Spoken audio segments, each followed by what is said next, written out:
Hey, sis, big news. I'm quitting my job at the clinic. It's draining my soul.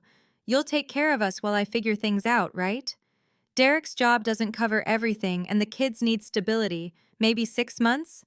You're so good with money. Love you. I stared at the text message on my phone, my sister Madison's words glowing up at me from the screen, while my manager droned on about Q2 projections in the conference room around me. May 2023, and here I was, 32 years old, senior software engineer at one of Seattle's major tech companies, pulling in $185,000 a year, and my older sister had just casually assumed I'd bankroll her entire family while she went on some sort of soul-searching journey. Not asked, assumed.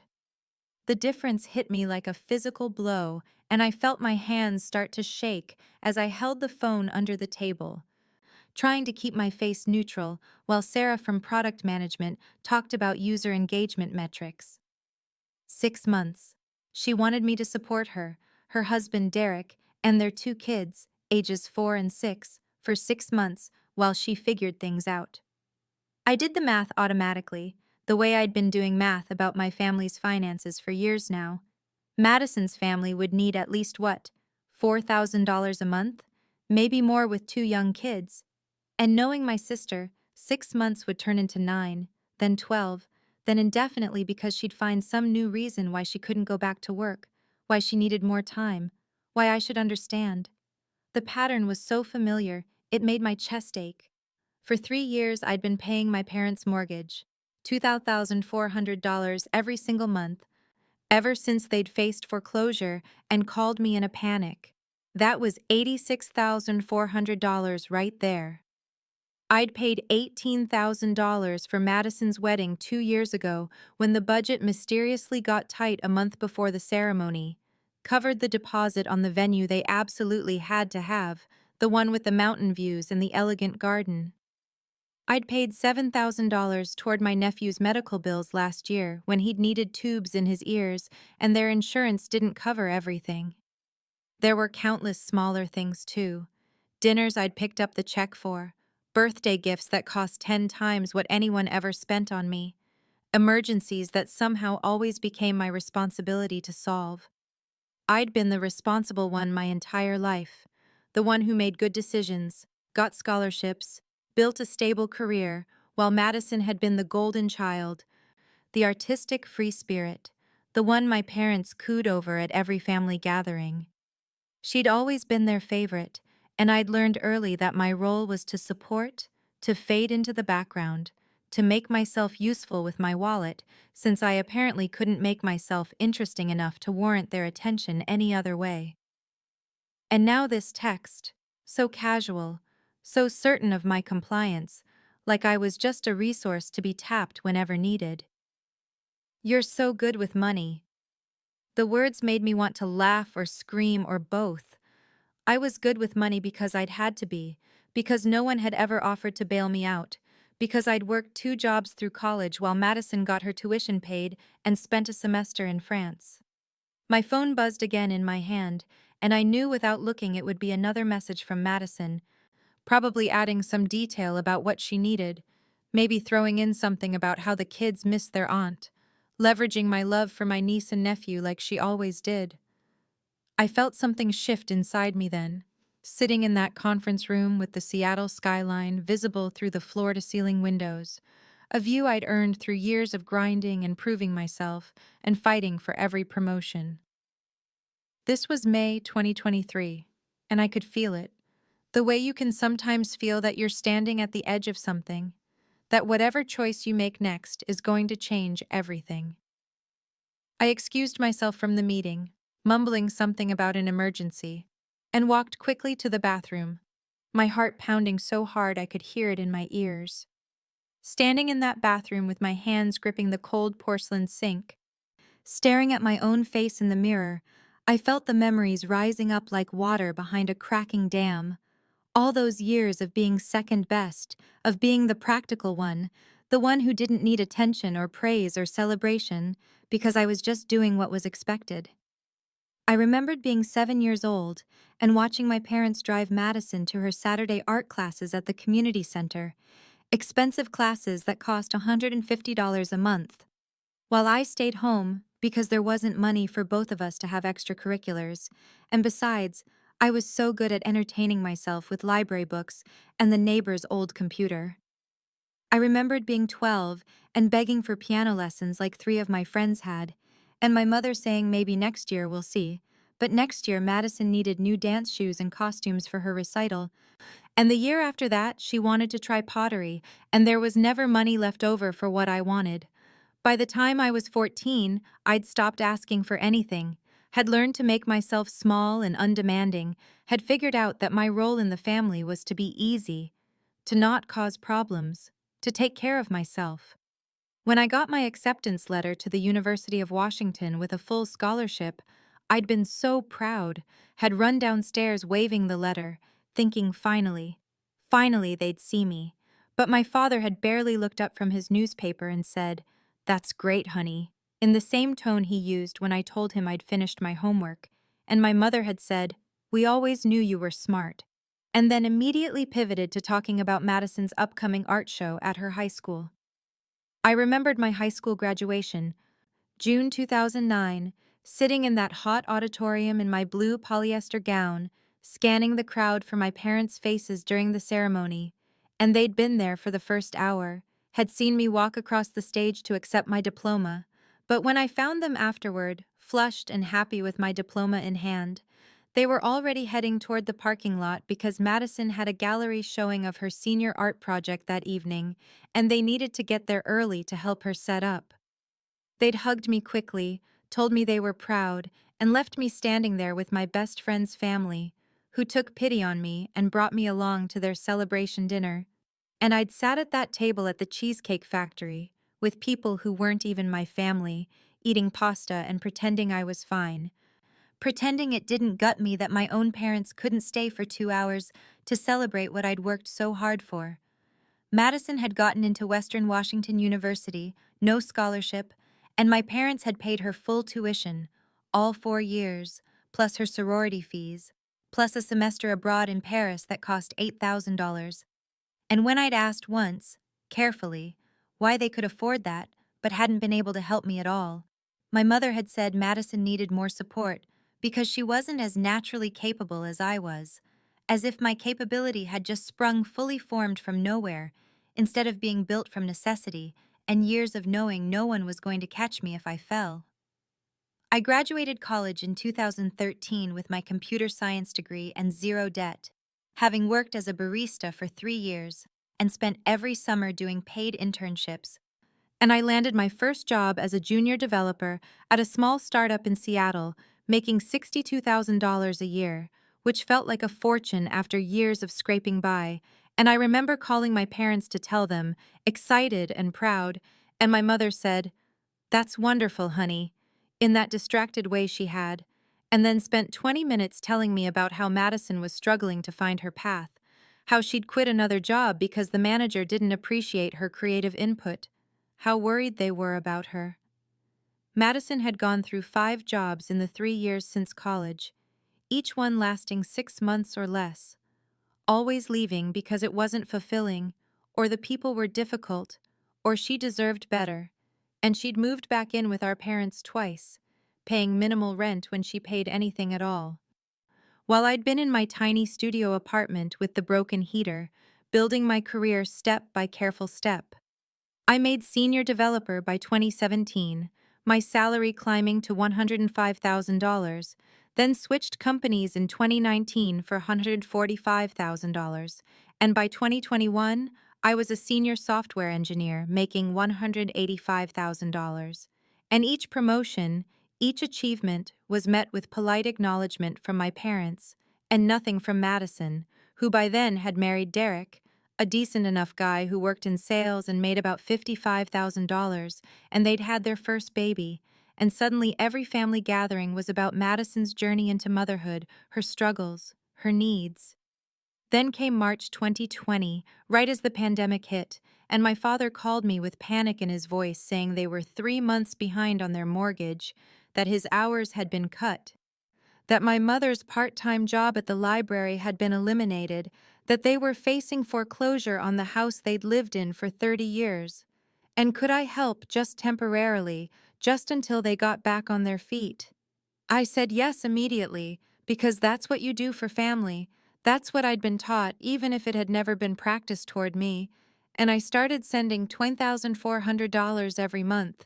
And they said they'd pay me back as soon as things stabilized. But things never stabilized. Or maybe they did, and it just became easier to let me keep paying. And by the time Madison's wedding rolled around in summer 2021, I'd already paid nearly $40,000 of my parents' mortgage, money that came right out of the savings account I'd earmarked for a down payment on my own place. Madison's wedding was supposed to cost $30,000. She and Derek had saved for it, or so they said. But then a month before the ceremony, Madison called me crying, saying the venue was going to cancel because they couldn't make the final payment of $18,000, and could I possibly loan it to them? They'd pay me back within the year, she promised. It was her dream wedding, and she couldn't bear to downgrade now, not when everything was perfect. I transferred the money the next day, and at the wedding, Madison gave a tearful speech thanking Derek and her parents and her friends and her wedding planner, and she never mentioned me once, not even a hint of acknowledgement. And I sat at my assigned table with distant cousins and smiled and told myself it didn't matter, that I'd done it out of love, not recognition. But it mattered. God, it mattered. It carved out another piece of whatever hope I had left that I would ever be seen. The wedding was in July 2021, and by January 2022, my nephew had to go to the emergency room with a severe asthma attack that turned into a 3-day hospital stay.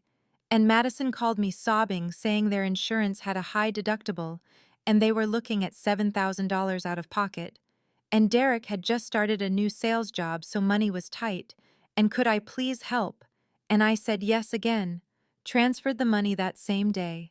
And Madison texted back a string of heart emojis and, "You're a lifesaver," but never mentioned paying me back. And I realized at some point I'd stopped expecting to be repaid, had started thinking of these transfers as just what I did, my function in the family ecosystem. Then came Christmas 2022. And I'd bought thoughtful, expensive gifts for everyone. A cashmere sweater for my mother that cost $240, a leather wallet for my father at $180, elaborate toys for Madison's kids totaling about $300, and a spa gift certificate for Madison worth $200. And when I opened my gifts, I got a scented candle from Madison with the clearance sticker still on it, showing $14.99 marked down from $35, and a generic greeting card from my parents with $50 cash inside, like I was a teenager. And I'd sat there in my childhood living room, surrounded by torn wrapping paper and forced smiles, feeling so hollow I could barely breathe. And Madison had been showing off the Michael Kors purse Derek got her, easily $400. And I'd smiled and said it was beautiful and died a little more inside. My relationship with Jason had ended in March 2023.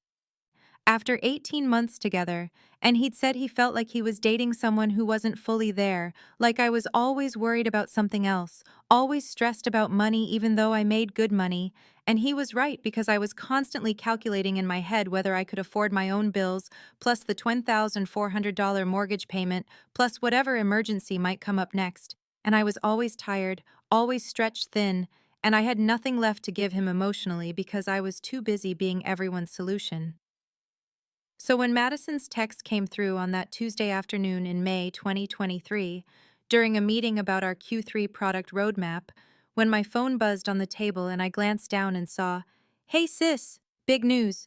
I'm quitting my job at the clinic. It's draining my soul. You'll take care of us while I figure things out. Right? Derek's job doesn't cover everything and the kids need stability. Maybe 6 months? You're so good with money. Love you." I felt my hands start shaking and a wave of nausea roll through me, and I excused myself from the meeting, saying I needed to take an important call, and I walked as calmly as I could to the bathroom even though my legs felt unsteady, and once I was safely locked in a stall, I reread the message 5 times, and each time it felt more outrageous, more entitled, more presumptuous. The casual tone, the assumption, the "you'll take care of us, right?" Like it wasn't even a question. like my agreement was already guaranteed. I pulled up the calculator app on my phone with trembling fingers and started adding it up. Really adding it up for the first time.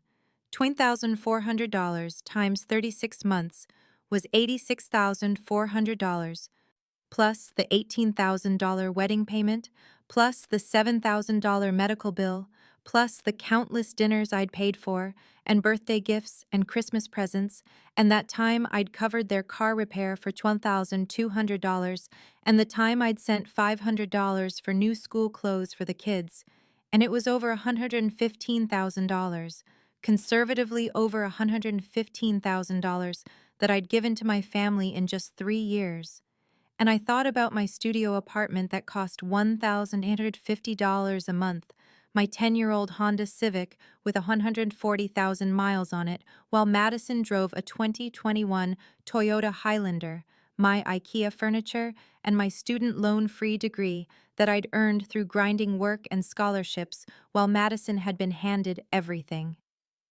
I looked at myself in the bathroom mirror, really looked, and saw a woman who had made herself small and convenient and endlessly available. And I realized with sudden painful clarity that I'd been complicit in this, that I'd trained them to treat me this way by never saying no, never setting boundaries, never asking for anything in return, and something shifted in that moment, something fundamental and irreversible. This ends now, I thought. This ends right now. I went home that evening and couldn't eat dinner, couldn't focus on anything except the spreadsheet I was building on my laptop, sitting cross-legged on my IKEA couch with a mug of tea going cold beside me, and I documented everything, every single payment and transfer and gift, starting with that first mortgage payment in March 2020 for $2,400 and continuing through every month since, 36 payments totaling $86,400. Then the wedding venue payment of $18,000 in June 2021, the hospital bill of $7,000 in January 2022, the car repair for $2,200 in April 2022, the $500 for school clothes in August 2022, the countless dinners I'd paid for that I estimated conservatively at $2,000, the birthday and Christmas gifts at another $3,000, and the total came to $118,100, and I stared at that number for a long time, feeling sick and vindicated all at once.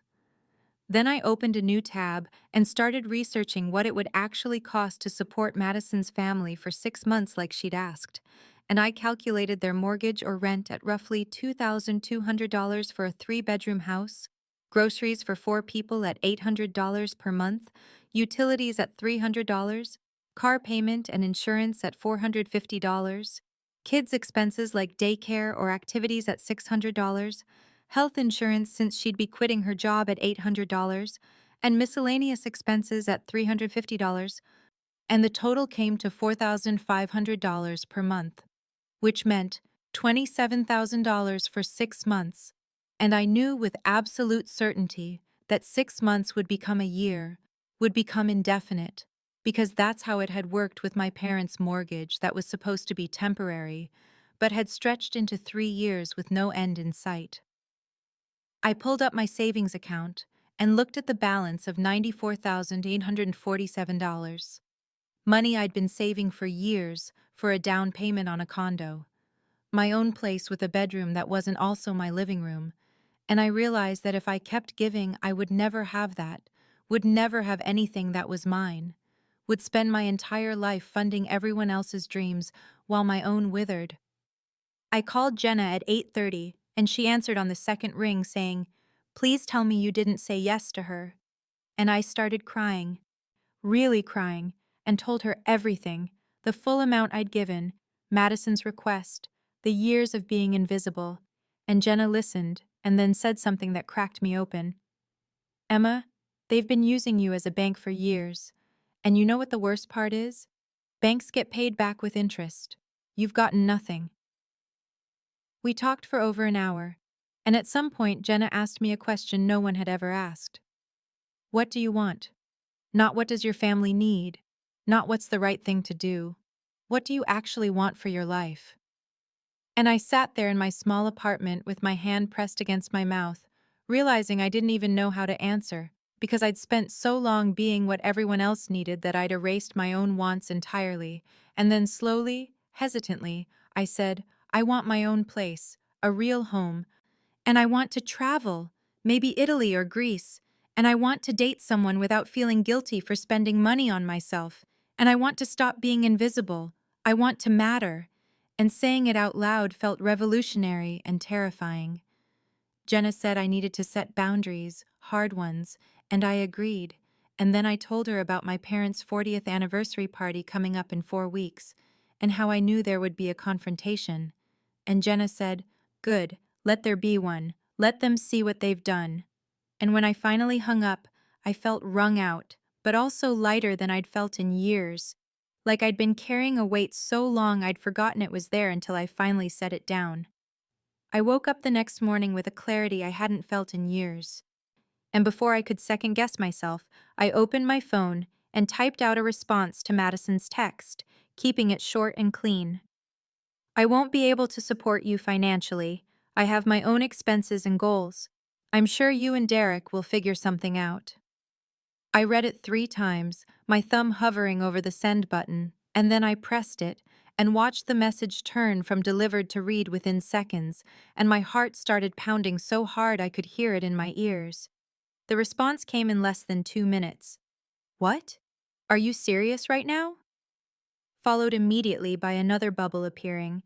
Then, after everything we've been through as a family, and I could picture her face, the shock and outrage, and part of me wanted to apologize and take it back, but I forced myself to type, My decision is final, and sent it before I could overthink it.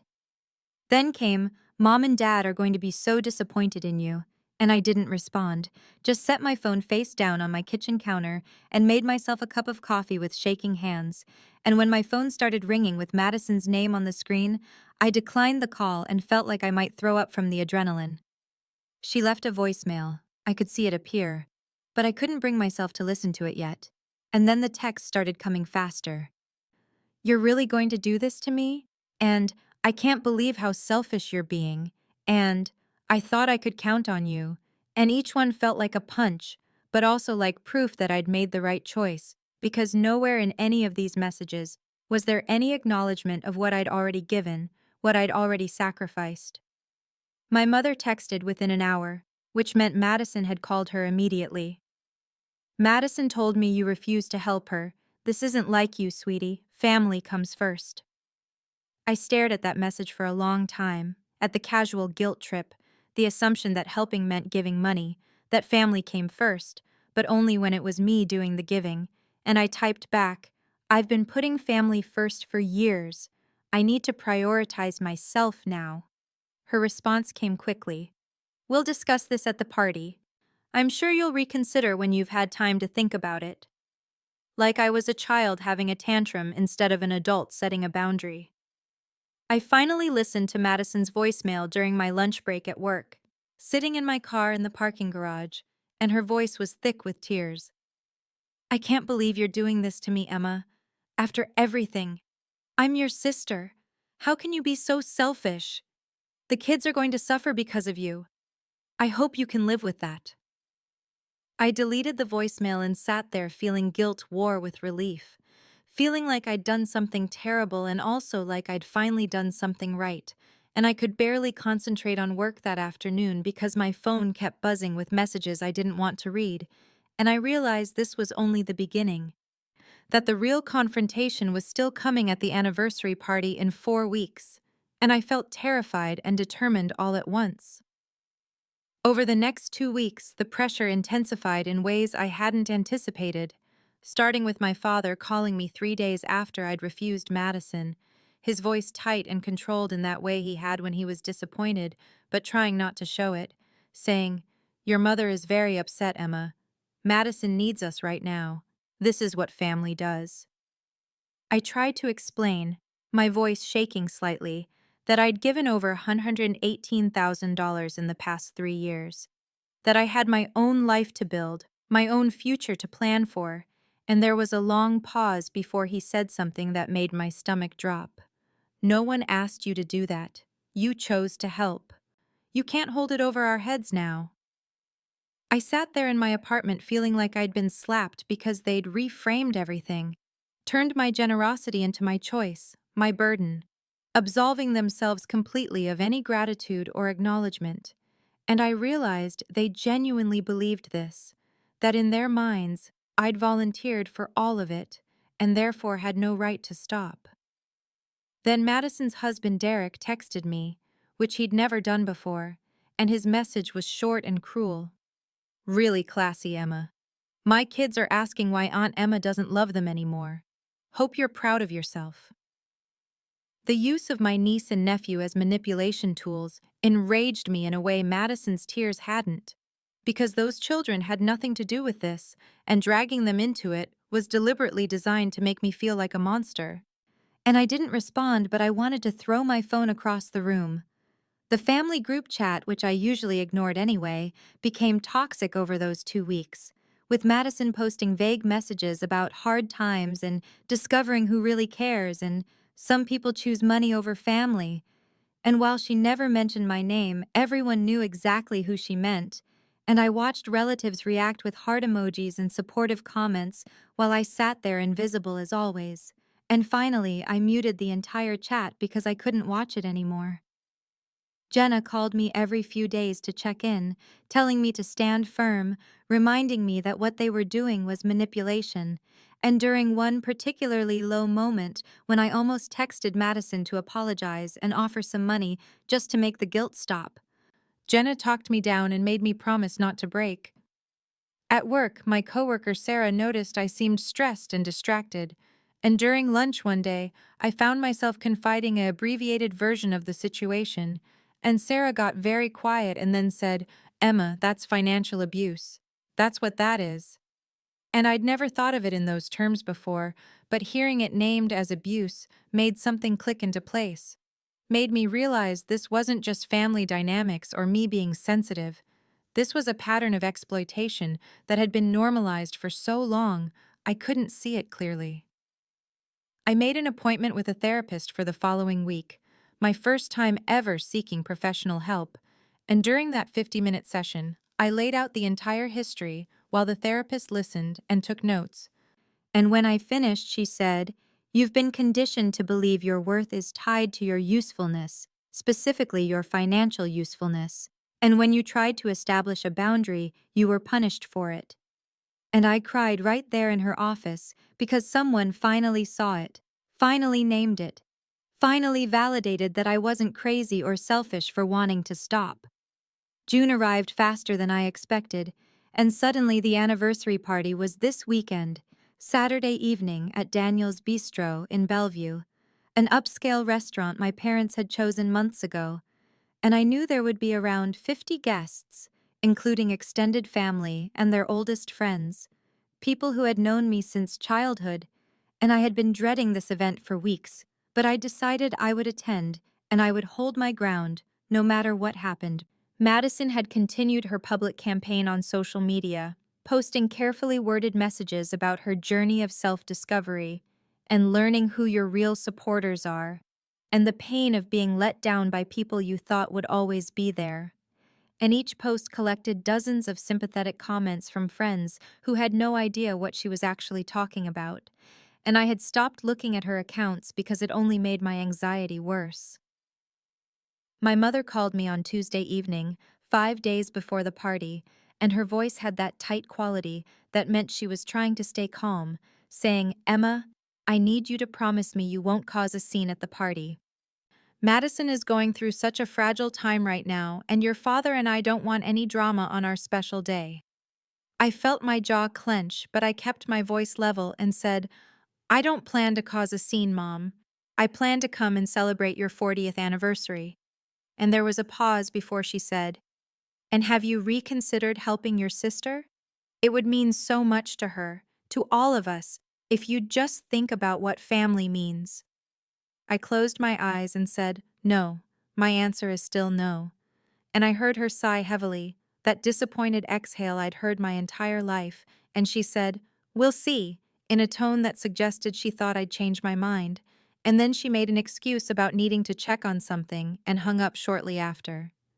I went shopping that Wednesday after work, driving to Nordstrom and trying on dresses until I found one that made me feel polished and confident, a navy blue sheath dress that fit perfectly and cost more than I usually spent, but I bought it anyway, along with new heels, and the next day I got my hair done at a salon, highlights and a trim and a blowout that made me look put together and professional, and I realized I was armoring myself for battle, dressing like I was going into a negotiation rather than a family celebration.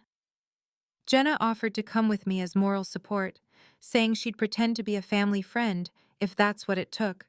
But the invitation was explicitly family only, and I knew showing up with her would just give my mother another reason to be angry, so I thanked her and declined and told her I'd call her afterward. I took Friday off work, using a vacation day to mentally prepare, and I spent the morning writing in my journal about my feelings and my worth and the boundaries I was determined to maintain, writing until my hand cramped, and I'd filled 6 pages with everything I needed to remember about why I was doing this. And then I practiced responses to potential confrontations in front of my bathroom mirror, saying out loud, "I'm not discussing this here," and "My decision is final," and "I love you, but I can't do this anymore," until the words felt natural instead of terrifying, and by Friday evening, I felt as ready as I was ever going to be. Saturday evening arrived, and I drove to Daniel's Bistro in Bellevue, with my hands gripping the steering wheel tighter than necessary, pulling into the parking lot at 6:45 for a 7 o'clock start. And when I walked into the private dining room, I was struck immediately by how beautiful everything looked, with ivory linens on the tables and centerpieces of white roses and gold candlesticks. And there were already 30 or so people milling around during cocktail hour, family members and my parents' oldest friends, people I'd known my entire life, and I was carrying the gift I'd bought, a Waterford crystal vase that had cost $300, expensive but appropriate for a 40th anniversary, and I'd wrapped it myself in silver paper with a white ribbon. I saw Madison almost immediately because she was standing near the bar with Derek and their 2 kids, and she was wearing a dress I didn't recognize. A gorgeous emerald green designer number that I was pretty sure was Diane von Furstenberg, based on the distinctive wrap style, probably $400 at least, and I felt a bitter thought flash through my mind about how she couldn't afford to support her family for 6 months, but could apparently afford that dress. Though I pushed the thought away because I was trying not to be petty, even though the irony was almost laughable. Madison saw me at the exact same moment I saw her, and I watched her face change, her expression going cold and closed, and she physically turned away from me, angling her body so her back was partially toward the entrance, a deliberate cut that several people nearby must have noticed. And I felt my face flush hot with embarrassment and anger, but I kept walking into the room with my head up and my shoulders back, determined not to let her make me feel small. Several aunts and uncles greeted me warmly. My Aunt Carol hugging me and asking about work, my Uncle Jim wanting to know if I was still at the same company or if I'd been recruited away yet, because someone with your skills must get offers all the time, and their genuine interest in my life felt like cool water after walking through a desert, and I found myself relaxing slightly as I talked to them about a project I was leading and the team I was managing. My grandmother found me near the gift table and pulled me into a tight hug that smelled like her signature Chanel No. 5, and she held me at arm's length and looked at me carefully and whispered, "You look beautiful, sweetheart," in a way that made me think she knew something about the tension, that maybe my mother had said something to her, or maybe she'd just observed the family dynamics clearly enough to sense the conflict. And her kindness made my eyes prick with unexpected tears that I blinked back quickly.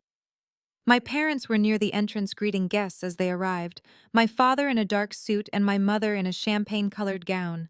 And when I approached to say hello, my mother kissed my cheek, but her lips barely touched my skin, and her smile didn't reach her eyes. And my father hugged me with one arm, in that absent way he had when he was distracted, and neither of them mentioned the dress I was wearing, or said I looked nice, or acknowledged the expensive gift I added to the display table, and I felt invisible again. Felt like I was 12 years old at a family dinner where all the attention flowed toward Madison, while I sat quietly and tried not to mind.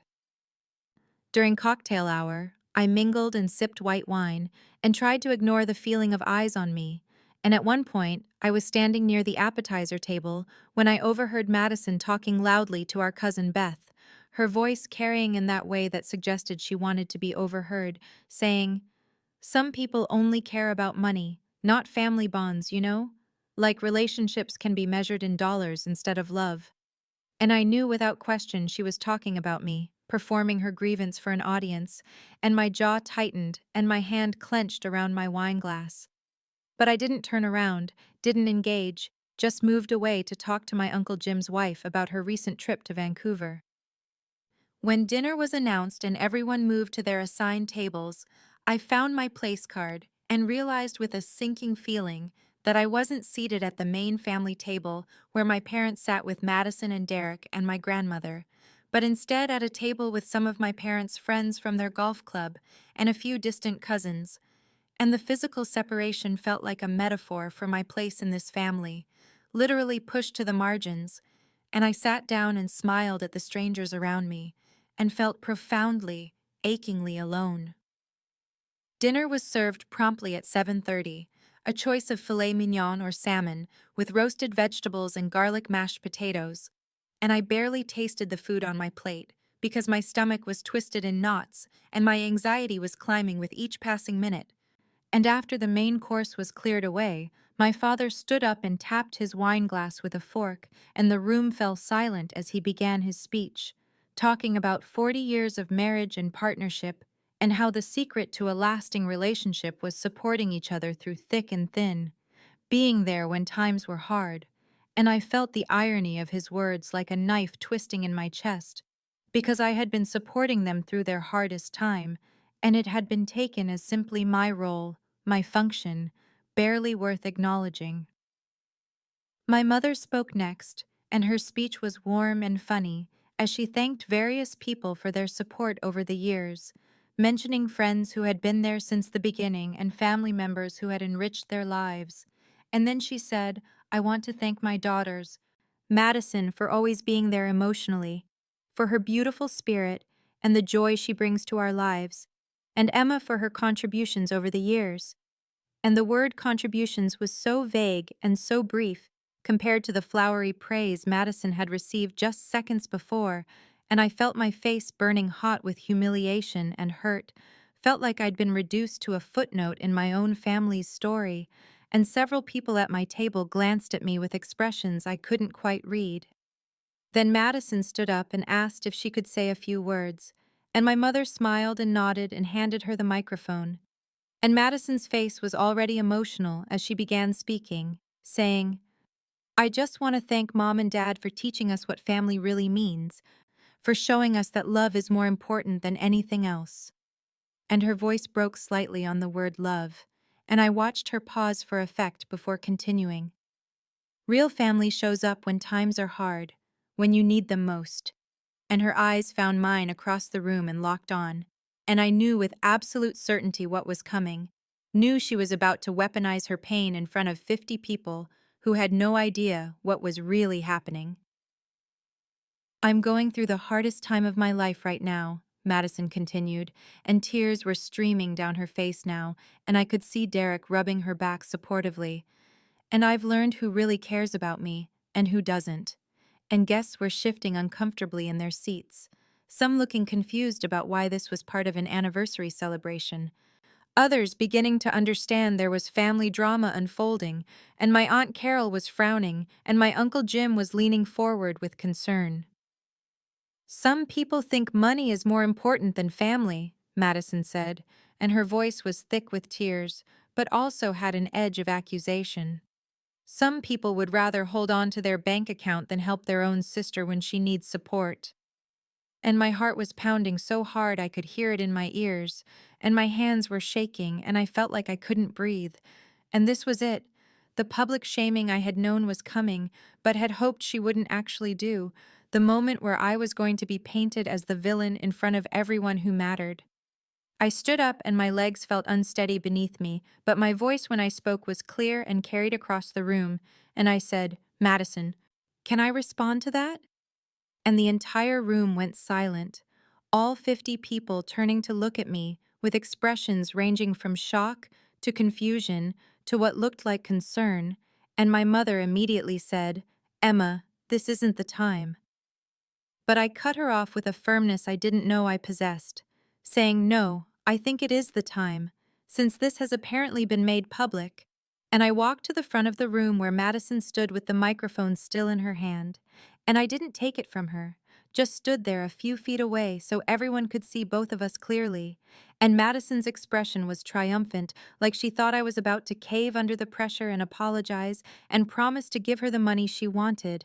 And that look of premature victory gave me the final push I needed to do what I'd been planning for weeks.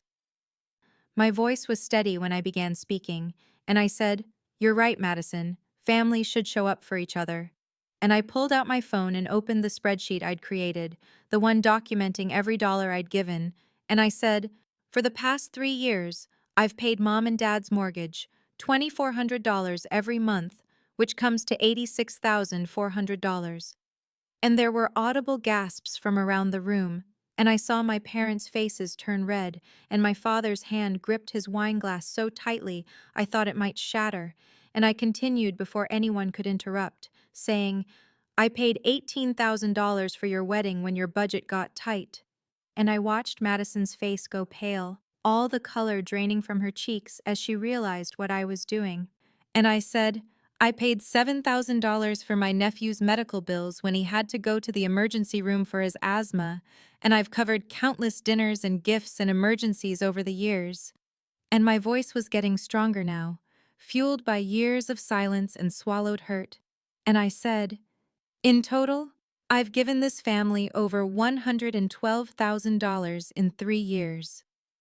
My grandmother's hand flew to her mouth, and my Uncle Jim was staring at my parents with an expression of shock and what looked like anger, and several of my parents' friends were exchanging glances that suggested they had no idea any of this had been happening, and I felt a surge of something that might have been power or might have been just the relief of finally telling the truth. "I make good money because I worked hard," I continued, and my voice cracked slightly on the word hard, but I pushed through. "I got a full scholarship to the University of Washington because I studied every night while Madison was at dance class and art lessons. I worked 2 jobs all through college while she had her sorority parties and study abroad trips paid for. And I've spent the last 10 years climbing the career ladder in an industry that doesn't always welcome women. And I've earned every single dollar I make." And I could see some people nodding, and my Aunt Carol was wiping her eyes, and I felt seen in a way I hadn't felt in this family for as long as I could remember. I continued speaking, and my momentum was building because I had been silent for so long, and now that I'd started, I couldn't stop. And I said, "2 weeks ago, Madison texted me asking me to support her entire family for 6 months while she finds herself."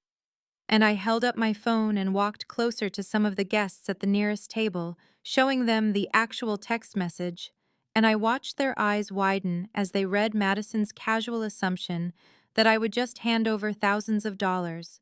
And one of my mother's friends actually put her hand over her mouth in shock, and I said, "Supporting a family of 4 would cost roughly $27,000 for 6 months, and that's a conservative estimate. And we all know it wouldn't actually be 6 months. It would extend indefinitely because there would always be another reason why she couldn't go back to work, another crisis, another need." Madison tried to interrupt, and her voice was sharp when she said, "You're twisting this. You're making it sound worse than it is." But I turned to look at her directly and said, "I said no, Madison, not because I don't love this family, but because I have nothing left to give." And my voice cracked slightly on those last words because they were so deeply true, because I had been running on empty for years and hadn't even realized it until I'd stopped long enough to look at what my life had become. "I've been giving for years," I said, and I was speaking to the whole room now, to all these people who had known me since I was a child, but had never really seen me. My savings, my time, my energy, my entire emotional capacity has gone to supporting this family. and I felt tears burning behind my eyes, but I refused to let them fall, refused to let anyone mistake this for weakness. And I said, I missed buying my own home because I was paying for everyone else's needs. I'm 32 years old and I live in a studio apartment and drive a 10-year-old Honda while my sister has a new SUV and a 4-bedroom house. And I've never taken a real vacation because I've been too worried about having enough money in case someone in this family needed something. The room was absolutely silent now except for my voice, and I could see people's faces shifting as they processed what I was telling them. And I said, I've been treated like an ATM, not like a daughter, not like a sister, just like a convenient source of money that never runs dry. And my mother stood up abruptly and said, Emma, you're being dramatic. We've never treated you that way. And I turned to face her and said, when was the last time you asked me how I was doing, Mom? Really asked? Not just a passing comment? And she opened her mouth, but nothing came out, and the silence stretched between us. And I said, when was the last time anyone in this family celebrated my achievements? I made senior engineer last year. It was the proudest moment of my career. And do you know what you said when I told you? And my mother's face had gone pale, and she shook her head slightly, and I said, you said that's nice, honey, and then asked if I could lend Madison money for new tires. My father stood up then, and his voice was defensive when he said, you chose to help us, Emma. No one forced you to pay our mortgage. And I felt something hot and sharp flare in my chest, and I said, I did choose to help. You're right. And you chose to expect it. You chose to take it for granted. You chose to make me feel guilty and selfish when I finally set a boundary. And I saw my Uncle Jim nodding, and my grandmother had tears streaming down her face.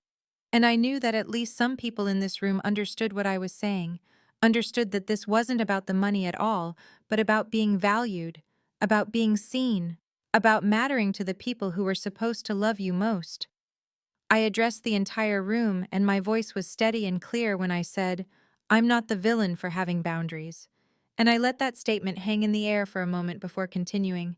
I'm not selfish for wanting my own life, for wanting to save for my own home, for wanting to build something for myself instead of constantly giving everything away. And I took a breath and said, and I'm not responsible for fixing everyone's problems. I'm not responsible for funding everyone's dreams and cushioning everyone's poor decisions. I turned to face Madison directly, and she was still crying. But there was anger in her eyes now, too. And I said, you're an adult, Madison. You're 35 years old, with a husband and a job that you chose to quit. That was your choice, your decision, and the consequences of that choice are your responsibility, not mine. And my voice was firm, but not cruel, because I wasn't trying to hurt her. I was just trying to finally tell the truth after years of silence. Madison's voice was choked when she said, I can't believe you're doing this at Mom and Dad's party. I can't believe you would ruin their anniversary like this. And I felt a flash of anger because she was still trying to make me the bad guy, and I said, you brought it up, Madison. You took the microphone and tried to shame me publicly, tried to make me look like a terrible person in front of all these people. I'm just telling the truth. I'm just defending myself. The room was so quiet I could hear the sound of someone's fork clinking against their plate, and then my grandmother's voice cut through the silence, strong and clear despite her 82 years, and she said, Emma's right. And everyone turned to look at her. My elegant grandmother in her navy dress with her white hair perfectly styled. And she stood up slowly and said, I've watched this pattern for years and I should have said something sooner. This child has been taken advantage of by this entire family. My mother's face went white, and she said, Mom, please stay out of this. This is between us and our daughters. But my grandmother shook her head and said, no, I won't stay out of it anymore. I've stayed quiet too long and watched Emma give and give and give, while the rest of you just took without appreciation, without even basic gratitude. And her voice was trembling slightly but strong, and she said, you've let Madison walk all over her sister for years. You've accepted Emma's money like it was your right, like she owed it to you. My Uncle Jim stood up then and his face was flushed, and he looked at my father and said, wait, Emma paid your mortgage? For 3 years? And my father's jaw was tight, and his voice defensive when he said, "We were in trouble. We were about to lose the house. We didn't have a choice." And Uncle Jim said, "So you let your daughter, your 30-year-old daughter, pay your bills month after month and you never told anyone? You never asked for help from anyone else?" I could see the room dividing. Some family members were nodding at me with expressions that ranged from sympathy to respect, and others looked uncomfortable like they wanted to be anywhere but here.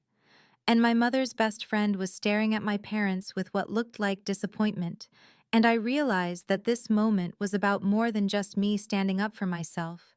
It was about the truth finally being visible to everyone. It was about being seen and validated and having witnesses to what had been happening in the shadows for so long. I set my phone down on the table in front of me, and my hands were trembling, but my voice was steady when I said, "I love this family. I really do. But I'm done being invisible. I'm done being valued only for what I can provide financially." And I looked around the room at all these faces, some sympathetic, some shocked, some still disapproving. And I said, "I'm done apologizing for having boundaries, for wanting my own life, for being a person with my own dreams instead of just a resource for everyone else to draw from." And I picked up my purse from where I'd set it on the chair, and I said, "I hope you have a wonderful anniversary, Mom and Dad. I really do. 40 years of marriage is something to celebrate." And my voice was sincere because despite everything I did want them to be happy, I just couldn't sacrifice myself anymore to make that happen, and I said, "But I'm leaving now."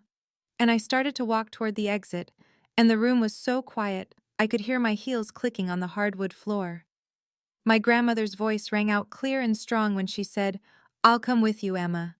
And I turned to see her standing up from her seat at the family table, my elegant grandmother with her white hair and her navy dress and her straight spine.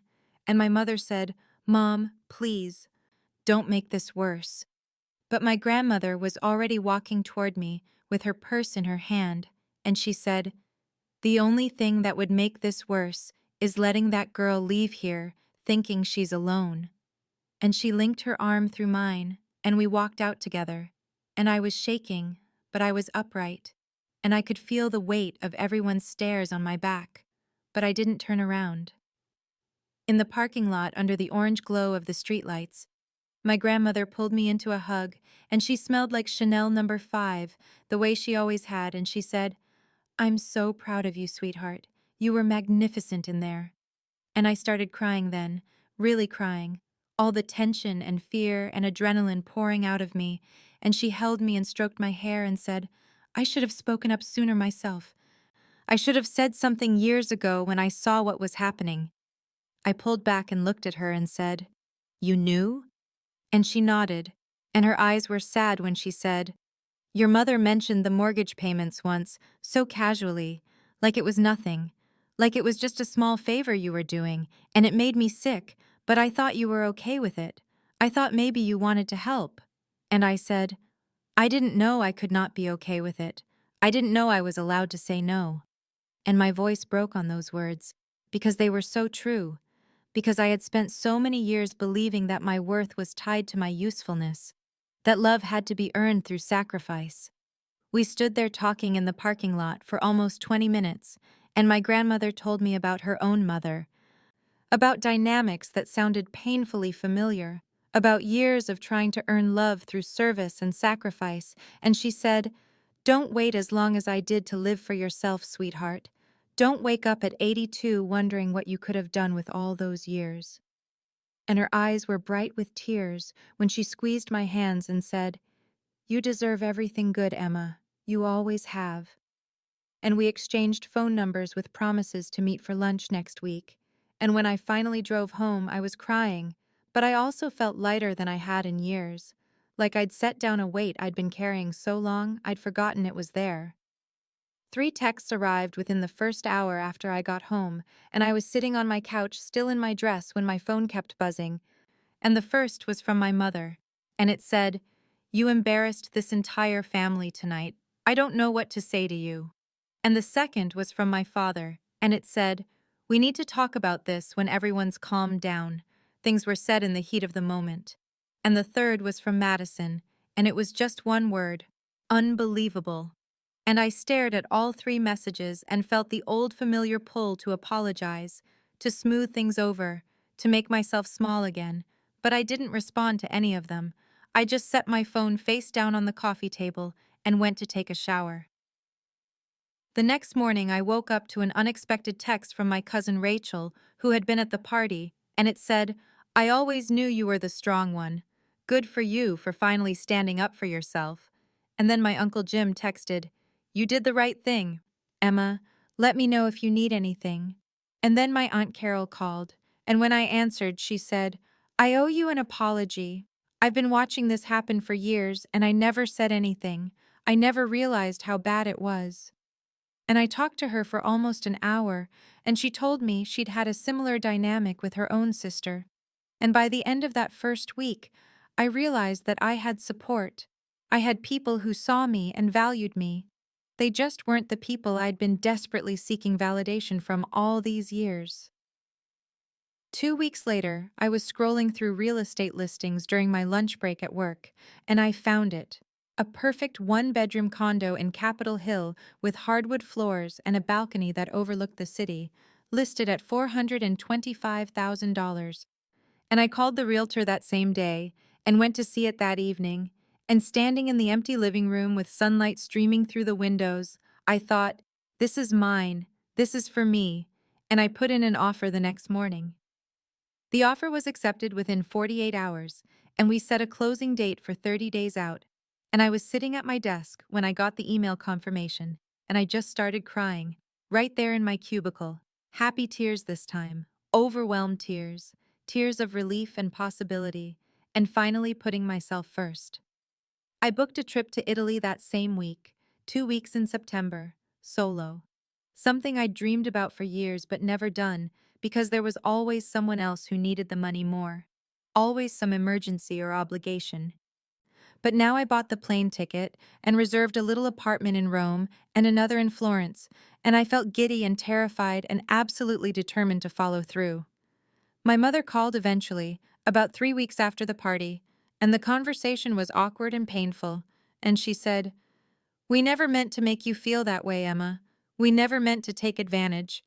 And her voice sounded small and uncertain in a way I'd never heard before. And I said, "But you did, Mom. You did make me feel that way, and you did take advantage whether you meant to or not, and you kept doing it even when I was clearly struggling." And there was a long silence before she said, "Are you ever going to forgive us?" And I thought about that question, really thought about it, and I said, "Probably, eventually, but things will be different now. I'm different now, and I won't go back to the way things were." 3 months later, I was moved into my condo, and it was decorated exactly how I wanted it, with furniture I'd chosen and art I'd picked out, and colors that made me happy, instead of trying to please anyone else. And my grandmother came for dinner every Tuesday, and it became our weekly tradition. And I loved those evenings cooking together and talking about everything and nothing, and building a relationship that felt reciprocal and real. Madison sent an email in late September while I was in Florence, and it was awkward and stilted and not quite an apology, but it acknowledged that she didn't realize how much you'd given over the years, and that she could have been more appreciative. And she mentioned that she'd gotten a job at the local hospital doing administrative work, and that they were managing financially. And I read the email sitting in a cafe with an espresso and a pastry, and I felt nothing but a distant sort of compassion, and I responded kindly but briefly. And I didn't offer money, and I didn't offer to help beyond emotional support, and that felt like growth. My parents invited me for Thanksgiving, and I thought about declining, but my grandmother encouraged me to go, to give them a chance. And so I went, but I drove myself instead of staying over, and I left after dessert instead of helping clean up the way I always had before. And it was uncomfortable, and there were moments of tension, but there were also moments of something that felt like the beginning of understanding. And I went home to my own place and felt proud of myself for setting boundaries and sticking to them. Now it's a Saturday evening in early December, and I'm standing on my balcony with a glass of wine, watching the city lights come on one by one. And I'm thinking about the woman who walked into that anniversary party 6 months ago versus who I am now. And I'm not bitter, and I'm not angry. I'm just free. Free from the constant weight of other people's expectations and needs and demands, free to build a life that's mine. My phone buzzes, and it's Jenna asking if I'm still good for a double date next weekend. She wants me to meet her fiance's friend, who's apparently perfect for me. And I smile and type back yes, because I'm ready now, ready to date and be open, and maybe even fall in love, ready to give from a full cup instead of an empty one.